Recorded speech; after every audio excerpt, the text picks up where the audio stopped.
Coai Week 2020 Hero and Love, written by Dargon, performed by Nostalgia. Summary: she doesn't understand it at first. Why would he save the guilty? And then, well, she gives up trying to understand. Series of shorts written and illustrated for Coai Week 2020. Chapter 1, Day 2, Gift, Part A. It was a gift, really. He'd all but given up. Senichi had been prepared to spend the rest of his life hiding behind glasses he didn't need, relying on the bow tie around his neck to maintain the charade that he wasn't dead. The professor hadn't gotten any closer to working on a cure for his condition than when he first seen it. Senichi stared blankly at the board, trying desperately to think of a way to elevate his boredom. School was even more tedious the second time around. When she first showed up, he didn't really pay her any mind, not until she smirked at him, then followed him on that case. He'd been surprised to find an 8-year-old who knew about Picasso, but he supposed there were stranger things in the world to worry about. She turned her gaze to his, tilted her head. There was a spark in her eyes, that quirk to her lips that told him she knew more than she let on. Child, he scoffed in his thoughts. You don't know the first thing about me. That said, it truly was a pleasure to have someone on the same wavelength as him. She seemingly added to his explanations, only asked the most pertinent of questions, and shared his same concern for the safety of the detective boy trio. Even if she did sick them on him when he tried to send them home. Brat. And then she told him who she really was. He have expected her to pull a gun on him, the same way she neutralized the counterfeiters leader, with a calm, controlled, and betrayed a technique and skill born of practice. diligent practice. His blood ran cold at the implied threat to the professor's safety. Seeing the professor's laugh, Seeing the professor laugh off his concerns did nothing to reassure him. Senichi didn't like being made a fool of. He had been so convinced that the professor was dead, and that he'd be next. That may be, but no. The girl simply strutted past him to sit on the couch. She a nonchalant demeanor, a nonchalant demeanor as she browsed through her magazine, her poker face firmly on as she finally explained the impossible. She was the girl who made the impossible possible. They were sure she was a plant. She was a plant, a delicate actress. There was to a laugh, there to a laugh, there to laugh at his failures and pick off his loved ones one by one. But instead, within hours, she let the mask slip, showing him a glimpse of the girl who hurt from a lifetime in the shadows. In the space of one evening, she got him closer to finding the antidote for the drug that shrunk him than he'd managed 2 months of cases at the detective agency. With 5 mere words, she gave him a reason to trust her, means to atone for one of his greatest failures. She gave him hope that one day he'd be free of the tie, the glasses, the suffocating vice around his chest of never knowing when he'd be set free. And for that, he would always be grateful. Now, if only she could give him the finished antidote already.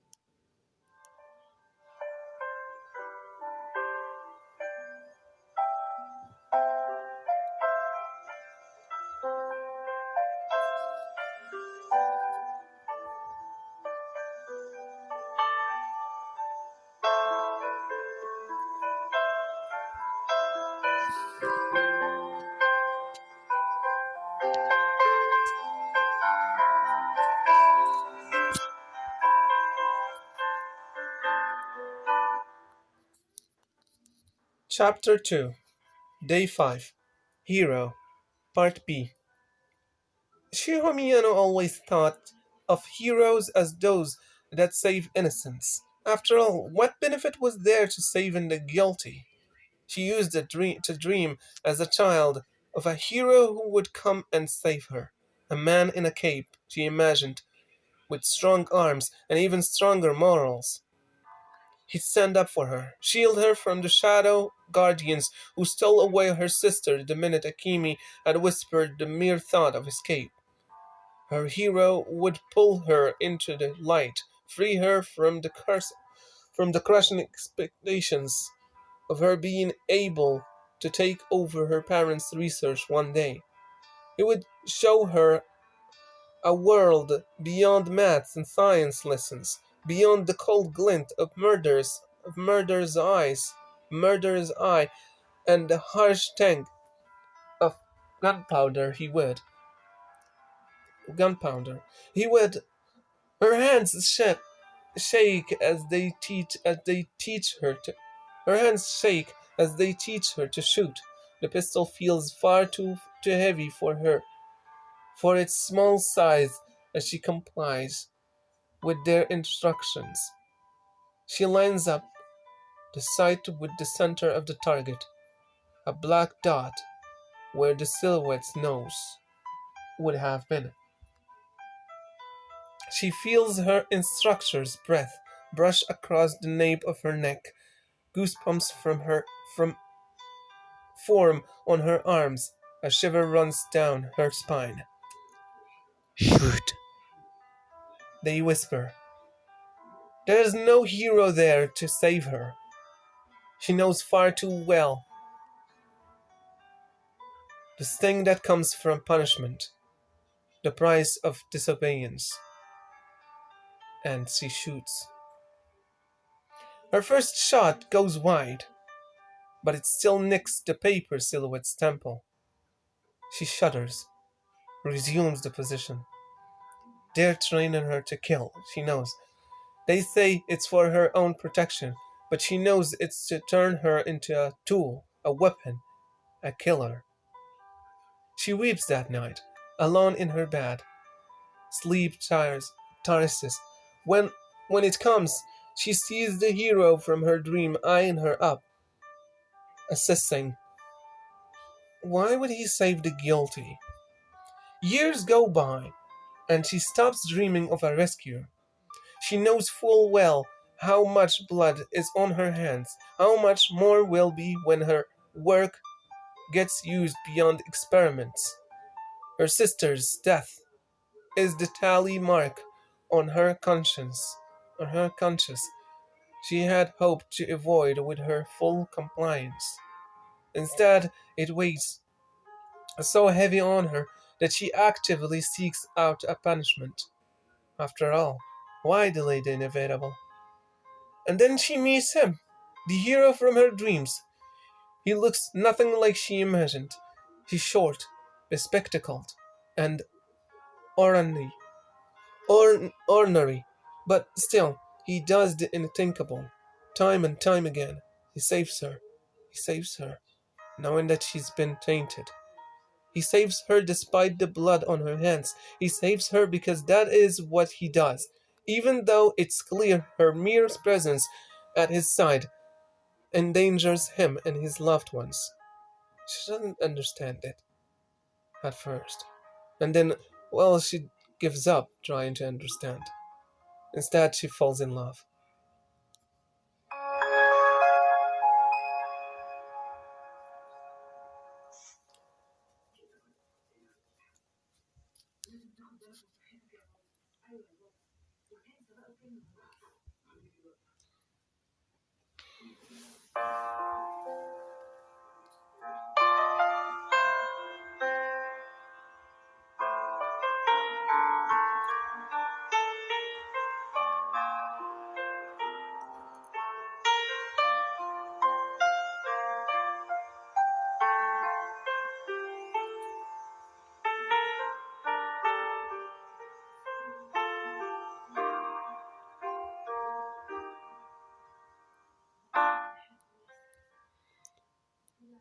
Chapter 3, Day 4, Hurt, Part C. Neither one of them is good about sharing their pain. They are both too proud, too used to wearing a poker face. He keeps his hands firmly in his pockets so that no one can see them shaken. She hides the tremble in her lip with sharp cynicism and crossed arms. Her pain is obvious to him, though. His sharp gaze notices how she averts her eyes when she feels tears coming. He senses when she's backing away from a conversation, eager to get away. He remembers how tightly she held onto his shirt that one time she let her sobs break free. He knows that kind of grief doesn't leave. He's afraid that if she keeps hurting, she'll leave. He knows it's crossed her mind multiple times. He's acutely aware, working around dead bodies, day in, day out, of how close he comes to losing her for good. And on those days, on those few occasions, he catches her wishing to run away. But he doesn't know how to reach out. No one ever reaches out to him when he hurts. So instead, he watches and pushes and protects. He promised, after all. On her end, she knows of his pain. She knows it well. She blames herself for it. Every time she catches him looking wistfully at the scrapes of the life he once had, she understands the pain of hiding who you are from the ones you love. She can relate to the frustrations of being held back by circumstances out with your control. She's certain that he, too, wakes up in the middle of the night, drenched in cold sweat from his nightmares. Yet she slowly learns of his other hurts, the smaller ones, the hurt of growing up too clever compared to your peers, the hurt of absent parents and a cold shell of a home. She relates deeply when she realizes that for all his charm and daring, he too has been lonely all his life. She doesn't want him to be alone. She stays by his side, advises him to use caution. Reminds him that he doesn't have to go into the fire by himself. She reaches her hand out, and he takes it. Their fingers interlace, though they never exchange a word. It's not healing, not really, not yet. Maybe it'll never be. They still hurt, but they hurt together. Somehow that makes it okay.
Chapter 4, Day 1, Touch, Part Day. When finally they make it, she who has no words. They're free, so well and truly free of the shadows that she is overwhelmed. She laughs, her glistening eyes turning to his smug expression. They're gone. Senichi repeats, his smile widening into something softer, warmer. She hiccups and stumbles, big glistening tears forming as she throws herself face first into his now bored chest. He catches her, feels her hand gripping at his cardigan.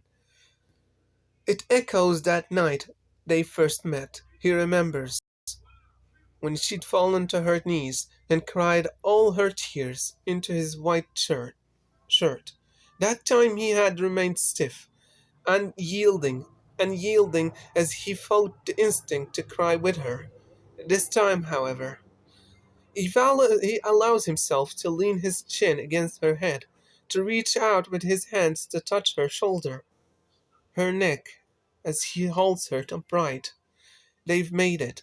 They've made it together. He couldn't have done it without her. Thank you. She laughs.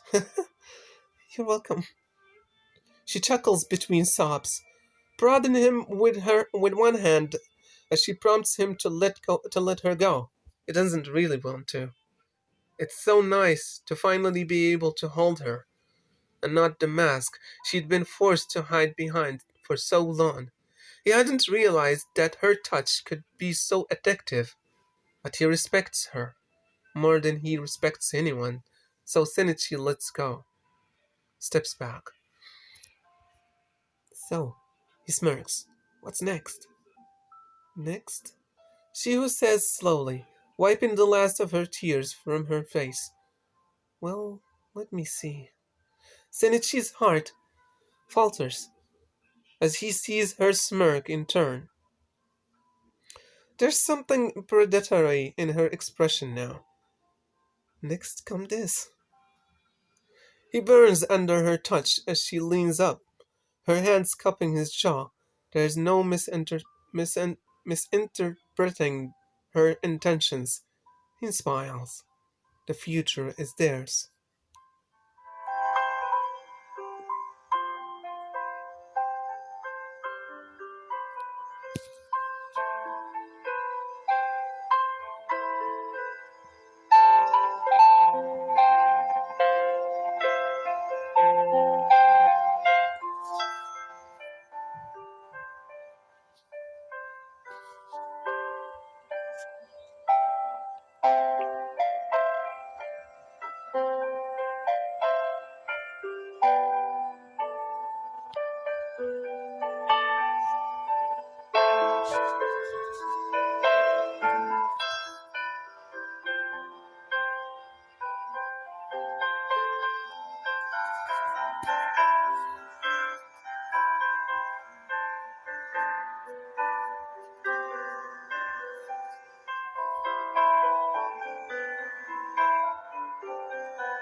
Chapter 5, Day 3, Words, Part E.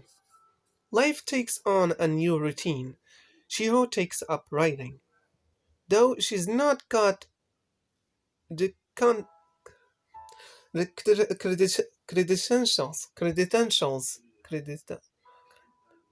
um, though she's not got the credentials yet to head a study or be granted the research funding. Her insight into the process of apoptosis means that she's quickly gaining renowned in specific circles. The professor has certainly been helping her find new opportunities. She's in no rush though. One needs to take their time to enjoy peace to the fullest. Senichi, on the other hand, seems determined to make up for lost time. Solving cases takes a backseat as he finishes school, rejoins the soccer club, and reads all those books he missed by being dependent on the Mori household's gross generosity. His friends take him places, and sometimes he brings Shiho with, if she fancies. Her introduces he introduces her to each new person with glowing praise and heartfelt words. It can be a lot, but she appreciates his enthusiasm. If she doesn't come along, he makes sure to come home in plenty of time to catch her up on what she's missing. He laughs as he ruffles as she ruffles his hair, nodding along to some late about classmate who's now training to become a machinic. It's amusing, and his joy is contagious. Her contentment flares into endearment, and she wonders, will she ever find the words to let him know? Will he ever be able to tell her how much each and every one of his words reaches her heart?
Chapter 6, Day 6, Bond, Part F. The years go by and their bond grows and grows. The detective boys are growing too. And now that the kids are in high school, neither Shinichi nor Shiho can resist the urge to dote on them fully on once more.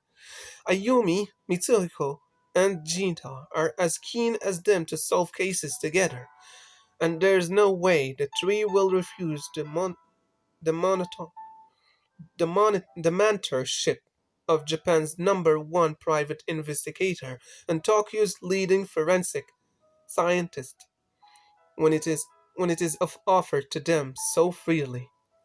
And the fact that it's Shinichi's idea to get them all matching hoodies takes them by surprise. But they figure there's no harm in it. Shio merely chuckles at Shinichi's swaggers in the large sweater, the old logo prominent upon his breast. You really missed this, huh? Like you wouldn't believe. Shinichi quips.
Chapter 7, Day 7, Alternative Universe, Part G.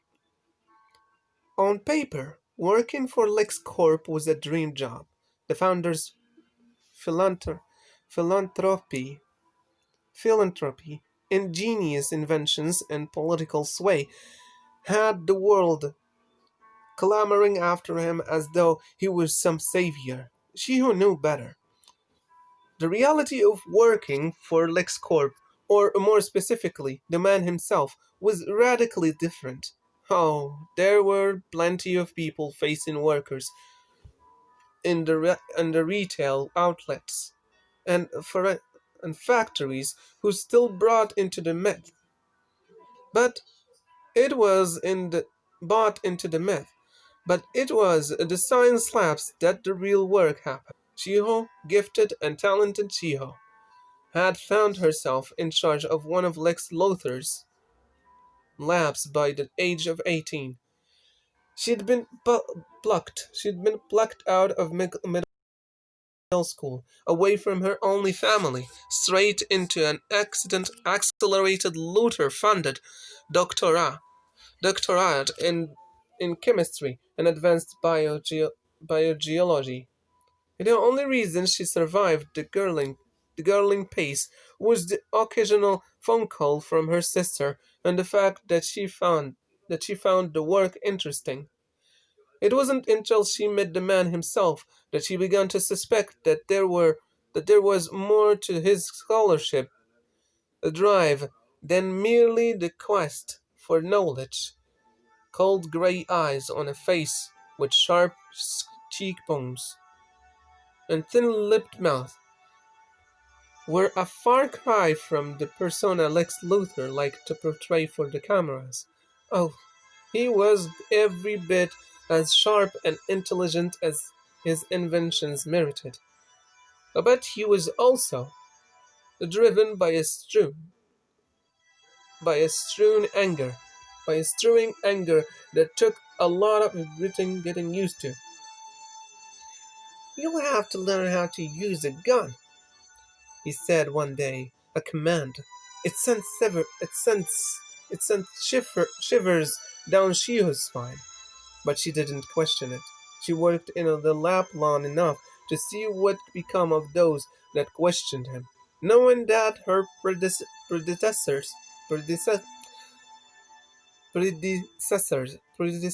in the role was she was promoted to was now under heavy medication of neurosis. For neurosis did not strike her as coincidence. "You don't have to do this," the man of steel says, as he grips her wrist gently. A weak shiver betrays the effect her kryptonite has on him. Her own grip on her revolver slackens, shock coursing through her. Is he offering her a choice? Lex Luthor had made clear what her task was, had reinforced the urgency of it by threatening her sister's life. Though the threat was only implied, she knew it was serious. If she didn't take out Superman, the alien parasite, as Luthor called him, Akimi would be. Things could be different. Sky blue eyes catch her eyes as he leans towards her, his other hand coming to stroke her cheek. She knows him. She knows him from long walks on the beach, when her course, coursework become, became too much, when the stranger with the stricken blue eyes had just been another soul seeking some peace amongst the sound of waves and the grit of sand. Senichi, he called himself, not Conan Idagawa, as was his name in Metropolis, as he sought to live a normal life as a reporter for the Daily Planet. Certainly not Superman, as the papers had been quick to dub him. Ran Mori leading the charge with a glowing headline marking his debut as a superhero. A breeze wipes his cape and her lab coat up in the air. His gaze doesn't leave her, and she feels tears building in her eyes. She desperately tries to imagine a world where things are different, a world where Shinichi gets to be himself, super strength and all, without needing to hide behind glasses. A world where she could hold his hand, fly off into the sunset with him without worrying about analyzing meteor, meteorites or handling a psychopath's boss's unreasonable whims. She could spend time reading magazines, clothes shopping, meet up with her sister at a cute cafe and gossip. She feels a drop run down her cheek. The kryptonite slips from her fingers. She hopes, truly deeply hopes, her dream can be made true. My my sister. She sobs, actually sobs. Please, we have to save her. The gun is dropped next, as her knees, as her, as are her knees. She grips desperately to the fabric of his suit as she collapses. Her emotions overcome her. A milestone that she now realizes has been building inside her ever since she set foot into the LexCorp labs. I will. Senichi replies, steel in his voice, but also care as he wraps her in his arms. His grip is stronger now, warmer. I promise. Shiho smiles, a small hopeless quirk of her lips as she looks up at his face. She believes him, without a doubt. He gives her a smile too, his grip on her relaxing as he is a way to step back. She doesn't let him, not without kissing him first. Good luck, she whispers, pushing him off the roof at his stunned look. He recovers quickly, a smug grin and a blush gracing his face before he soars off, away to save Akemi. She is sure. She smiles, warmth filling her, even though she knows now that she is more at risk than she has ever been.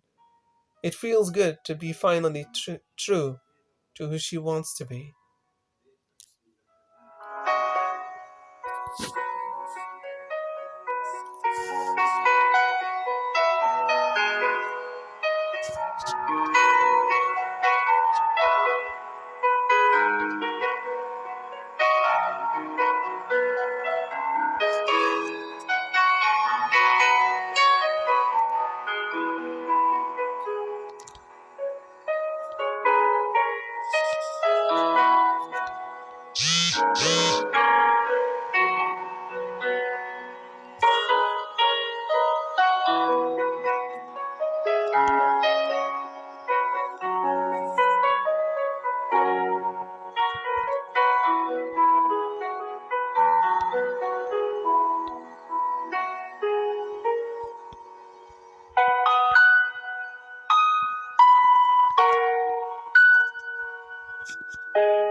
Thank you for listening to this read. I really appreciate your comments, your likes, and also, please, if you could, Subscribe to my channel and stay tuned for more. See you next time.